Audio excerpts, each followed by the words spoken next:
Hey YouTube, it's your boy Widgie here, coming at you with some more strategy games with AoE 3DE, and we got the new update. Thank the Lord, we've got a brand new update. Now I can't remember the last time we had one. It must have been over 3 weeks now, potentially 4 weeks since we've had a real big update. So without further ado, let's get straight into it. So it is update 13088. Really long number there. So let's go through it. I'm not going to really touch upon the campaign stuff that much, more around the multiplayer stuff, around the gameplay and Civ Balances and stuff like that. So without further ado, let's do it. Let's go through. New starting resources, update the post-match screen to quickly review the map or progress to the match stats. Nice. Several out of sync errors are being fixed. Fix the display of Chinese characters. The leaderboard's now been expanded as well on multiplayer, which is really good. Numerous AI improvements. Torps, a first look at bringing them into line with the rest of the game. That sounds awful, doesn't it? Bringing them into line. So that's just a little overview for you. So let's, without further ado, let's scroll down and look at game first stability and performance. So fix performance issues caused by misidentifying maps. Disable the execution of superfluous code when it's not required in order to prevent out of sync errors. Fix potential memory issue, memory corruption. Okay, graphics. Fix an issue with the Swedish home city where the base of several lampposts would flicker weirdly. Fix an issue where trees on the Arctic territory maps would breathe in unsettling synchronization. Just a few little bits and bobs here, nothing too crazy. Let's have a look at the UI. The leaderboard, as I mentioned above, is now capable of fetching more than 200 entries total, which is really good. I think they still really need to work on the stats. Like, I love stats, man. In RTS games, the more stats the better. Like giving you an idea of what maps you're good at, what civs you're good at, what your favourite units are, all this sort of stuff, you know, that's provided more in AoE 2 and StarCraft, and you've got other MOBA games that provide a ton of detail. It'd be really good if we could get to a point where we could have that much detail. That would be really good. So now it says, as a result of this change, the first and last button will now jump forward or backwards 10 pages rather than going to the very beginning or end of the list. Okay, it's just a nice user function there. The objectives panel will now be automatically hidden when there are no objectives to be displayed. Players on the Steam version of the game will now see their Steam profile name displayed in the upper right corner of the screen. Okay, added a button to the home screen that allows you to jump to your player profile. Updated the French tech tree to display their unique unit, the Coureur de Bois, in place of settlers. Okay. Macemen, the hiding redundant stats from Macemen. Okay, so nothing too crazy here. Settings, winner mode has been renamed to display mode. Okay, nothing game changing there. Okay. So gameplay, here we go. General, placing a structure on top of a wall that has been fully constructed is now far less likely. If you do manage to do so, the wall will no longer be passable. Okay. Implemented partial safeguards to ensure that a trading post can still be constructed even when an enemy unit is adjacent to the socket. Okay. There's always issues with the whole trading post, like units getting stuck on it. It's just been a complete nightmare since the start of the game. So I hope that they mention the whole units getting stuck on trading posts. Native posts are really bad as well. But it doesn't seem as bad as it was when the game first released. So that's good. Added hotkey support to train new Black Riders, so to train Black Riders and Swiss Pikeman units at forts. Nice. Added hotkey support. I mean, to be honest, I use default hotkey layout, so I don't know if that actually affects me at all. Exploit fixes. Close an exploit which could be used to revolt and then age up at the same time. What the hell? That'd be absolutely mad. How the hell would that work? That's crazy. Disabled the use of the recorded game controls outside of replays and spectating as a potential exploit fix. Okay. Not fixed a DOP box exploit where double soldness could be tightly packed around an explorer, similar to the cav box. Okay. I didn't actually know about that at all. I didn't know about this. Probably because I haven't even used this unit before in my life. Anyway, fixes. Fix the bug where removing a card from an active deck would instead remove the adjacent... Oh, thank God. That was so frustrating. Having to click it and then it would just click the other one and you just get you get so mixed up. You'd be like, hang on a minute. I swear I had this in here. But you didn't. Oh. Thank God. Fix an issue where priestesses will continue to try converting enemy who, at some point during the process, was killed. Okay, weird. Fix the bug which prevented the cycling through buildings within a control group if a consulate or big button structure was also part of that group. That's good. I know people have had issues with the consulate. not being able to hotkey it and stuff like that. As I say, I don't really use dedicated hotkeys for buildings. I tend to just put them in control groups, but I'm not too sure if that's...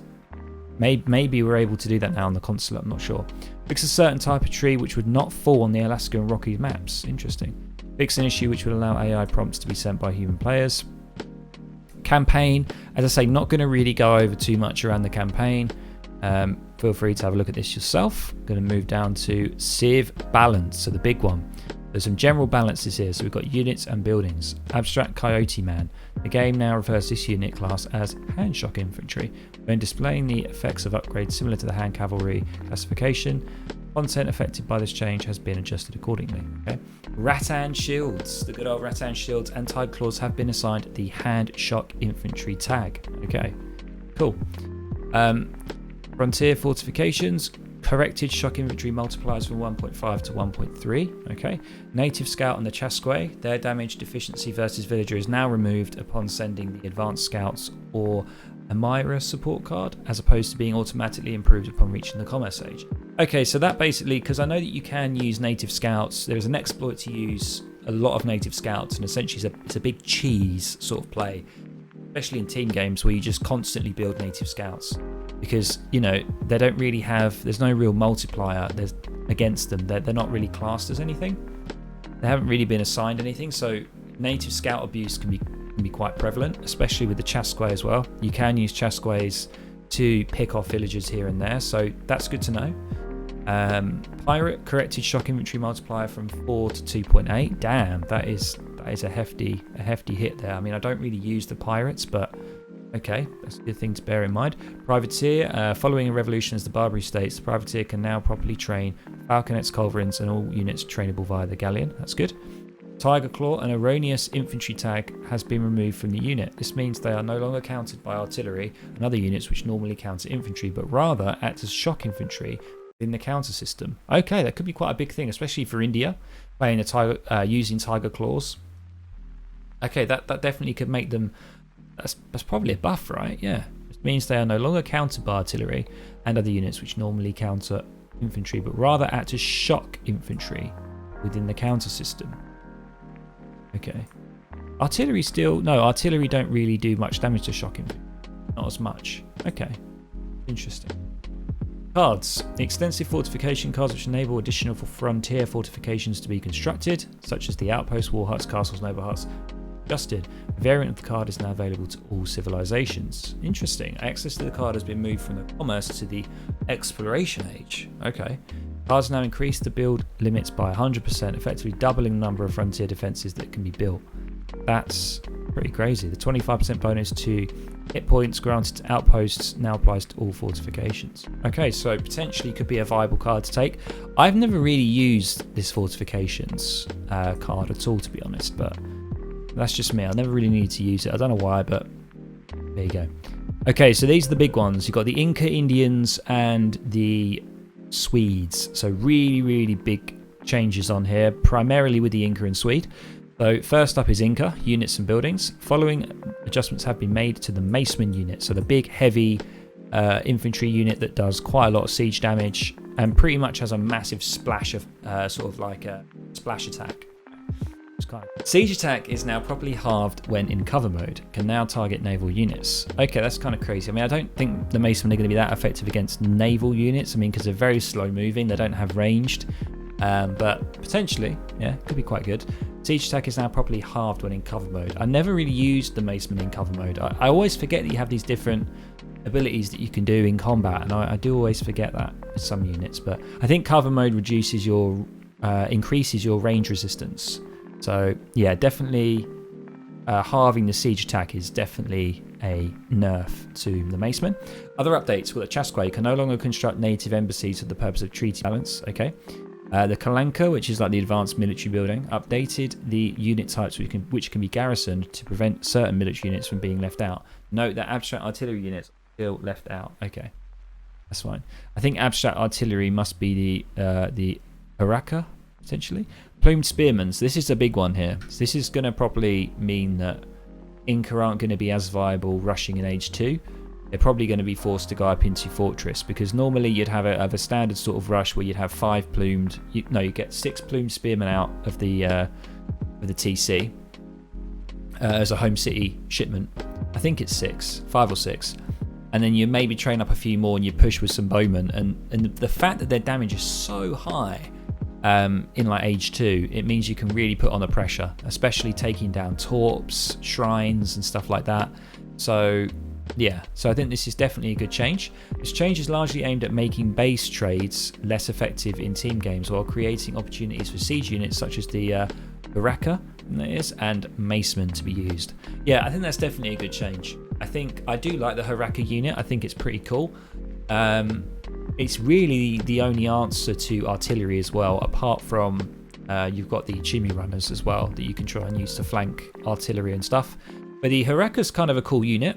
And yeah, so look at these card changes. So this is sort of going to be trying to encourage people to use the Bowless Warriors more. So we got the card change from 7 to 8, and the Infinite one from 6 to 7, and 13 to 16. So that's going to, as I say, encourage the Inca more to get into Fortress, because you've now got extra infantry units, especially like potentially maybe fast industrial. I mean, I don't know. I think playing in Age 2 is just not going to be as viable with that spearman reduction. I think it still will be all right. I think just maybe more of like a semi-FF.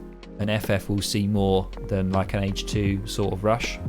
So anyway, moving on. So the Indians. So only 2 changes. Professional handlers now decreases the population cost of siege elephants from -1 to -2 for the purpose of treaty balance. Now I don't know if this is actually also going to be good for not just treaty but for supremacy games. I mean, that's pretty big. Like, the issue with elephants is they take up a lot of pop cost, so that might be that's a pretty good buff there. So okay, professional handlers fixed the bug which caused native warriors and heroes to begin costing more population. Okay, oh, we do have one for the Ottomans here. So this team defences card now delivers a military wagon rather than outposts. So the above change closes an exploit which allowed villagers of non-European civs to construct up to 7 in addition to their own frontier fortifications. Military wagons can be used to construct any military structure normally available to the civilization. Okay, I'm not too sure about that because I don't really play the Ottomans that much. I don't know how much of an impact this will have. I mean, it's trying to deal with an exploit, so I don't know whether it will have a huge impact on the overall meta of the Ottomans. The Spanish upgrades, the logistician, that's a really awful word, now benefits all exploration age shipments as well as improved buildings, hot air balloons, native lore and extensive fortifications. Okay, that's really, really good. But for that age up option, potentially an option for them there. The Papal Guard politician has been adjusted as follows. So it now enables the Guard crossbowmen and pikemen upgrades to be researched at no cost rather than activating them and prerequisites instantly. I don't know what that means. I don't actually know what that means. Basically, I haven't really used this politician with Spain because I haven't really played Spain that much. So I'm a little out of my depth with this one. Reduces the cost of the Royal Guard upgrade from 1,000 with 1,000 coin. Whoa! Jesus Christ, that is huge. 1,000 with 1,000 coin to 300 and 300. Jesus Christ. This politician could definitely be really viable. Where applicable, reduces the cost of other guard upgrades for hand infantry, such as those for halberdiers and... Oh, this is the Doppel soldiers, or whatever they're called. That must be Spanish cav unit. 300 wood to 300 coin. These changes to Papal Guard affect all civilizations, okay, but are largely aimed at reducing the strength of the Spanish fast industrial strategies. Okay. But how is this, while simultaneously improving its usefulness to other civilizations? As always, we'll be watching to see the impact this has on gameplay. Okay.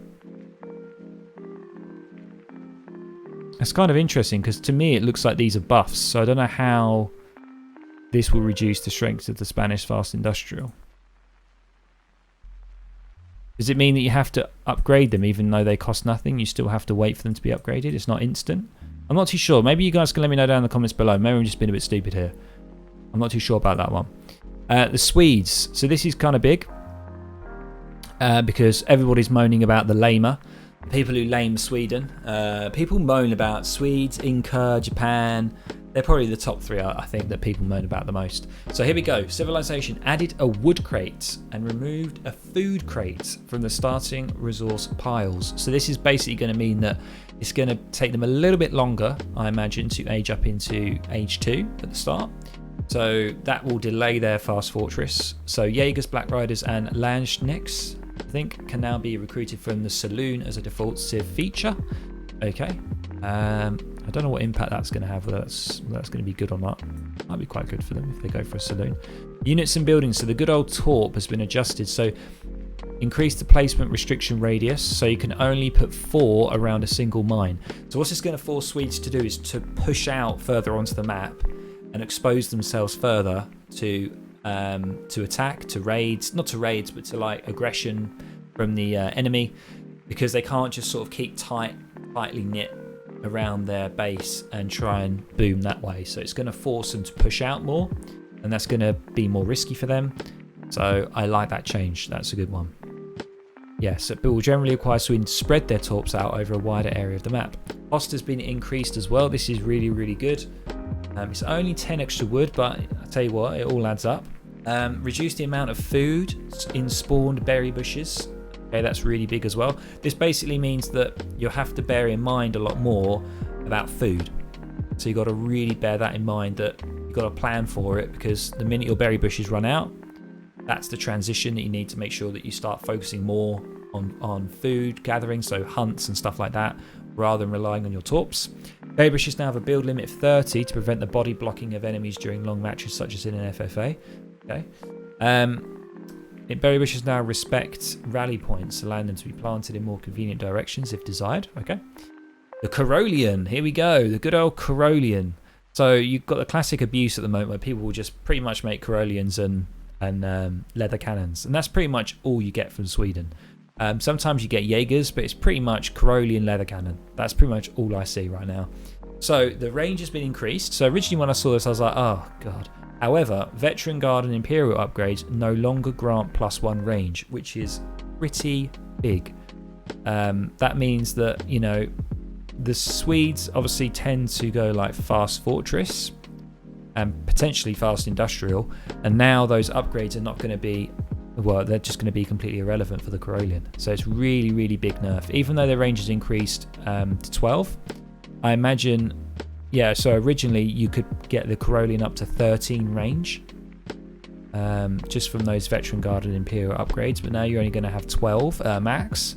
And also you've got the Snaplock card, which is a classic card that everyone has. They're reducing the bonus range to that. So you're only going to be able to get +15 range at the moment. Platoon Fire card reduced the heavy cavalry multiplier, so they're not as devastating to cav. Yeah, so you can't shoot them and do way more damage because, yeah, it's just silly. Shock infantry adjusted accordingly. Good. Caroleans no longer inflict bonus damage to light ranged cavalry. That's good, because at the moment, like, Caroleans are basically just able to be good against everything. They seem to be good against archers if you mass them, because they have that increased range, which makes them basically like a heavy infantry skirmisher hybrid.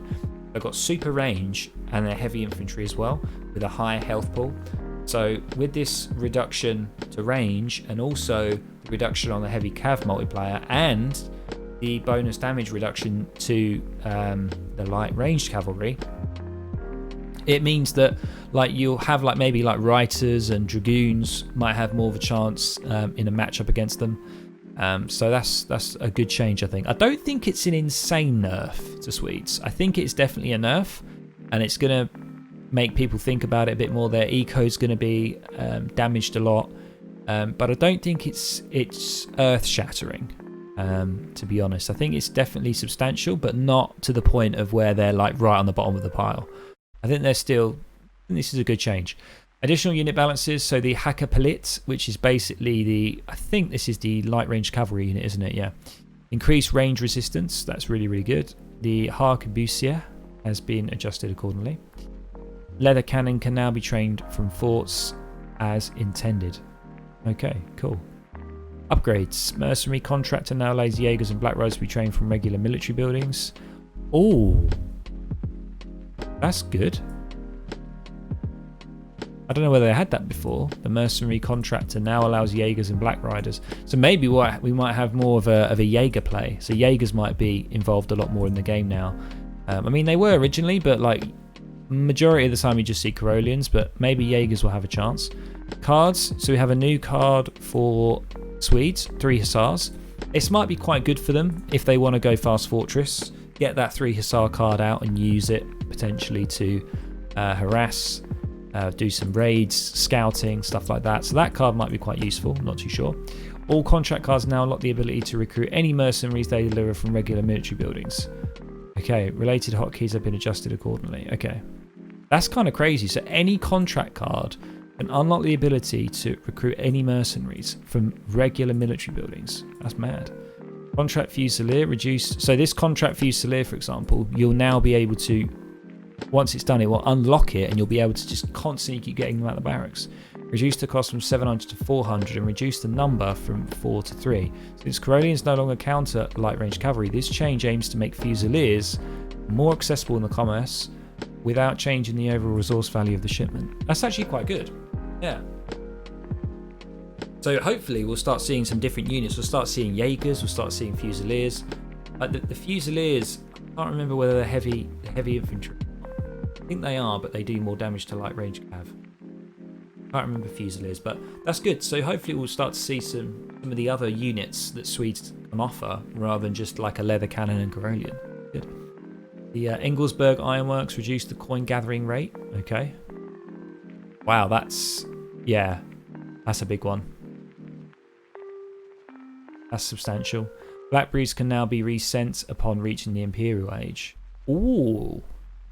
Imperial though. Ugh. How viable is that going to be in Imperial Age that you can reset it? I mean, probably by that time you'll have a lot of farms, and it won't be that necessary. Yeah, I'm not sure. The Blueberries card has been reworked in an effort to more effectively achieve its original design goals. Okay, so this is what I thought was weird when I started. When I got Blueberries, I thought that it actually did convert your original berry bushes, but I didn't. So what you had to do, you had to make sure that you got Blueberries first. But now maybe it's, I don't know, when it transforms it says it transforms all pre-existing ones into Blueberries. Will that top up the food back up to the maximum again, or will it just convert it so that the collection rate is quicker? I don't know what that's going to be. It should be useful in 2 ways. So as a greedy early boomer tactic, or as a way to make torps which were deconstructed and rebuilt in your location more rewarding. Okay. Yeah, I see. Yeah, so I think Swedes definitely have the ability to boom a lot more here with the food. And the fact that they've got this here means it's going to cost more wood for them, however. And it means they're going to have to build more torps to be able to do it. So it's going to be an interesting thing. I'm not too sure what's going to happen here. I think we're going to start to see more military units, different ones, which is really, really good. Okay, random maps. So basically, the trade monopoly is now currently correctly available on maps with 2 trading posts rather than the previous requirement of 3. Crazy. Trade monopoly win condition is no longer available in treaty, only in standard rule sets. Okay, that's really good for treaty players. One of my friends, Joe Quacks, is really, really happy with this because he was getting fed up with people winning on trade monopoly. So it's good that that is no longer a win condition for you treaty players out there. Added an ending age option to skirmish and casual multiplayer game setting, which allows you to cap the age. Oh, that's really cool.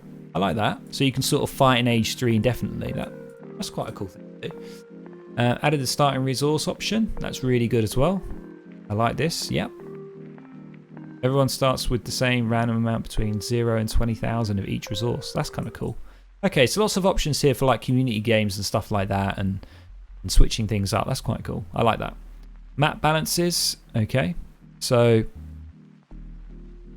this is a big one here that I've just spotted. The Central Plains is increasing the total amount of food available from 56 to 64, and balanced herd sizes. That's good. That's really good for the competitive scene.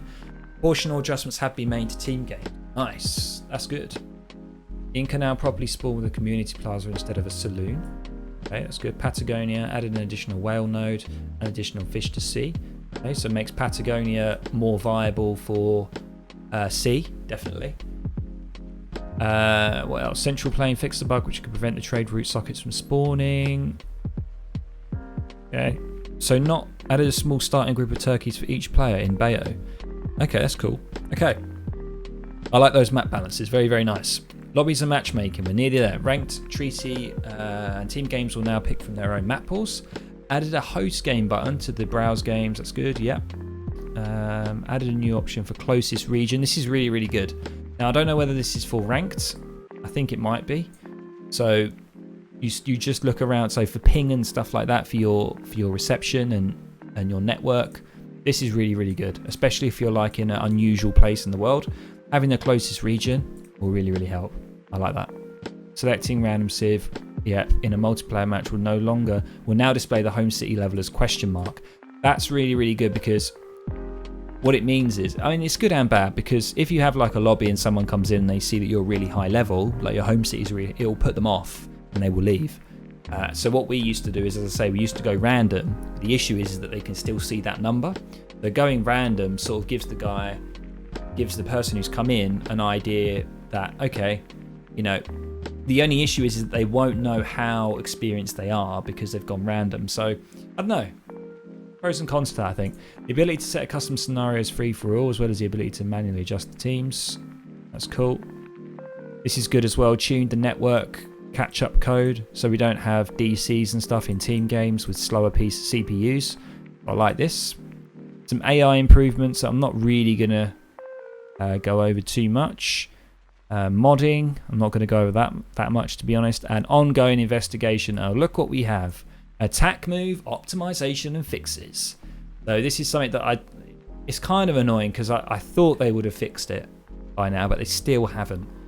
There's a prevalent topic of discussion. Teams digging into the issue and looking for ways to ensure that it performs as expected in all circumstances. Watch for updates and upcoming builds. Okay, well, I'm kind of disappointed that they haven't really, I don't know what they've really done. I don't know whether they have actually fixed it a little bit or whether it's just they've just left it for now and haven't done anything with it as of yet. But that is kind of unfortunate. So they know that they want to provide more tools for mod support so you can create custom scenarios. I know that's a lot of people enjoy that sort of stuff, so that's good. Stuck units, of course, we mentioned that. Yep.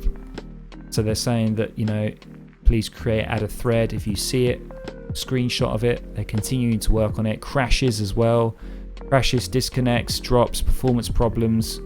Yep. So they obviously know that it's a big focus. I just hope that they're going to try and do something about it in a short space of time.